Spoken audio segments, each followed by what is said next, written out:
ஈரான்ல போய் படிச்சுட்டு இருக்கக்கூடிய இந்தியன் மெடிக்கல் ஸ்டூடெண்ட்ஸ் இருப்பாங்களா, அவங்களோட கேம்பஸ் கிட்டே நிறைய இடத்துல வந்து குண்டுகள் விழுந்திருக்குது. அதே மாதிரி இஸ்ரேல்ல பாத்தீங்கன்னா நம்மளோட இந்தியன்ஸ் அங்கேயும் இருக்காங்க, ஆயிரக்கணக்கில் வேலை பார்த்துட்டு இருக்காங்க, இங்க ஆயிரக்கணக்கில் படிச்சுட்டு இருக்காங்க. இந்தியன்ஸ் வந்து இங்க அதிகமா மக்கள் வந்து அங்க போய் எக்ஸ்ப்ளோர் பண்ணக்கூடிய ஒரு கம்யூனிட்டி, அங்க போய் ஒர்க் பண்ணக்கூடிய ஒரு கம்யூனிட்டி. அப்போ இந்த இந்தியர்களுக்குலாம் நம்ம நாட்டில இருந்து அவங்க போய் வேலை பார்த்தாலும் அவங்க ஸ்டில் இந்தியன்ஸ் தானே, அவங்கள பாதுகாக்க வேண்டியது நம்மளோட வேலைங்கிறதுனால இங்க இருக்கக்கூடிய அப்பா அம்மா வந்து இந்தியன் கவர்மெண்ட் கிட்ட ஒரு மிகப்பெரிய ரெக்வெஸ்ட், அங்க இருக்கிற எங்களோட ஸ்டூடெண்ட்ஸ் திருப்பி கொண்டு வாங்க.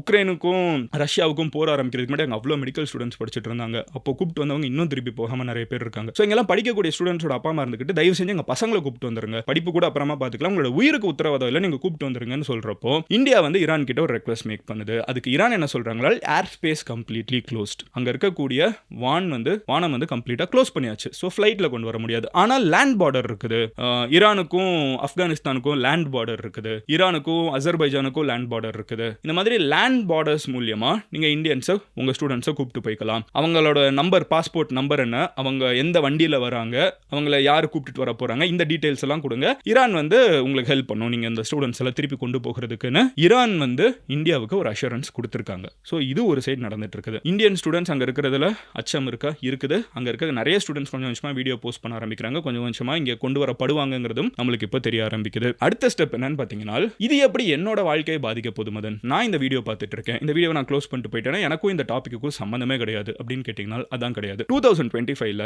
உலகத்துல எது நடந்தாலும் அது நம்மளை பாதிக்கும். ஏன்னா we are living in a very globalized world. எல்லாரையும் பாதிக்கிற மாதிரி ரொம்ப பெரிய ஒரு நெட்வொர்க்குள்ள நம்ம வாழ்ந்துட்டு இருக்கோம். இப்போ இந்த நெட்வொர்க்கை பத்தி சொல்றேன். ஈரானை வந்து அமெரிக்கா வளர விடக்கூடாதுன்னு சொல்லிட்டு ரொம்ப வருஷத்துக்கு முன்னாடியே யோசிச்சுட்டாங்க. மதன், நான் தக்காளி வெங்காயம் வாங்குறதுக்கும் அமெரிக்கா ஈரானை வளர விடக்கூடாததுக்கும் என்ன சம்பந்தம் தானே கேட்பீங்க. அவ்வளோ கனெக்டடா இருக்குது, புரிஞ்சுக்க ட்ரை பண்ணுங்க, கண்டிப்பா புரிஞ்சுப்பீங்க. நீங்களா ஸ்மார்ட், முடிஞ்ச அளவுக்கு நான் சிம்பிளா சொல்றேன். சோ அமெரிக்கா வந்து ஈரானை வளர விடக்கூடாதுன்னு ரொம்ப வருஷத்துக்கு முன்னாடியே முடிவு பண்ணிட்டாங்க. ஈரான் வளரக்கூடாதுன்னு அமெரிக்கா முடிவு பண்ணது மட்டும் இல்லாம அதை சுத்தி இருக்கிற சொந்த கண்ட்ரீஸே இருக்காங்கல்ல, லைக் இஸ்லாமிய நாடுகள் தான். சவுதி அரேபியாவுக்கு வந்து ஈரான் பெருசா வளர வேணாம், துபாய்க்கு வந்து ஈரான் பெருசா வளர வேணாம். சோ அங்க இருக்கிற கண்ட்ரீஸே நிறைய பேர் ஈரான் வளரக்கூடாதுன்னு நினைக்கிறாங்க. ஏன்னா இந்த நாடுகளுக்கெல்லாம் நான் தான் தலைவன், ஈரான் என்ன புதுசா தலைவன் ஆயிட்டு இருக்கான்னு ஈரான் அவங்களுக்கும் பிடிக்கல. ஆனா ஈரானுக்குன்னு ஒரு பயங்கரமான ஸ்ட்ராங் பேஸ் இருக்குது. ஈரானுக்கு வந்து ரஷ்யாவோட நல்ல ரிலேஷன்ஷிப் இருக்குது, ஈரான் வந்து சைனாவோட நல்ல ரிலேஷன்ஷிப் இருக்குது. சோ இதெல்லாத்தையும் வச்சுக்கிட்டு இத்தனை வருஷமா ஈரான் வந்து அமெரிக்கா என்னதான் சாங்ஷன் போட்டு பிசினஸ் பண்ணாத இதை பண்ணாதன்னு சொல்லி மிரட்டிலாம் வச்சாலும் ஈரானோட வளர்ச்சியை வந்து ஒரு அளவுக்கு மேல தடுக்க முடியல. ஈரான் வாஸ் a crazy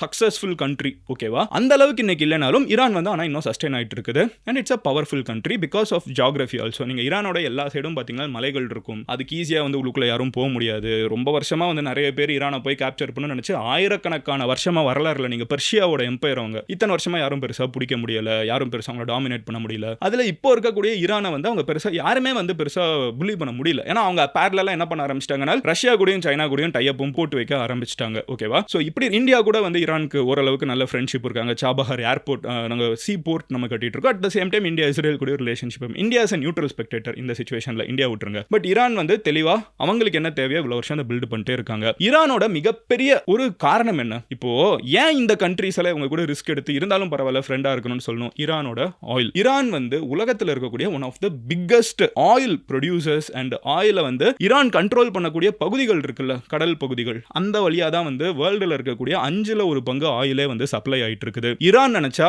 அதை நிறுத்தி வச்சுட்டாங்கனாலே உலக அளவுல இருக்கக்கூடிய ஆயில் விலை வந்து நினைச்சிட்டாங்க, நிறுத்தி வைக்கணும்னு கூட அவசியம் இல்லை, நிறுத்தி வைக்கலாம்னு யோசிக்க ஆரம்பிச்சா கூட உலக அளவுல வந்து ஆயில் விலை இன்க்ரீஸ் ஆகும். ஆயில் விலை இன்க்ரீஸ் ஆச்சுன்னா பெட்ரோல் டீசல் விலை இன்க்ரீஸ் ஆகும், பெட்ரோல் டீசல் விலை இன்க்ரீஸ் ஆச்சுன்னா அது போடுற எல்லா வண்டியுமே வந்து ஒரு இடத்துல இன்னொரு இடத்துக்கு போயிட்டு வர விலை அதிகமாகும். அப்படி போயிட்டு வர விலை அதிகமாக ஆரம்பிச்சுச்சுன்னா நீங்க ஒரு இடத்துல இருந்து இன்னொரு இடத்துக்கு போக வேண்டிய ஆட்டோல இருந்து, பைக்ல இருந்து, கார்ல இருந்து எல்லாத்துலயும் விலை அதிகமாக. அது ஊபரா இருக்கட்டும், ரேபிடோவா இருக்கட்டும், ஓலாவா இருக்கட்டும், ஆட்டோ என்கிட்ட நெகோசியேட் பண்ணீங்கன்னா அடுத்த தடவை அவர் சொல்லக்கூடிய முதல் வார்த்தை பெட்ரோல் விலை ஏறிடுச்சுன்னு சொல்லிட்டு எக்ஸ்ட்ரா 100 ரூபாய் வாங்குவாரு.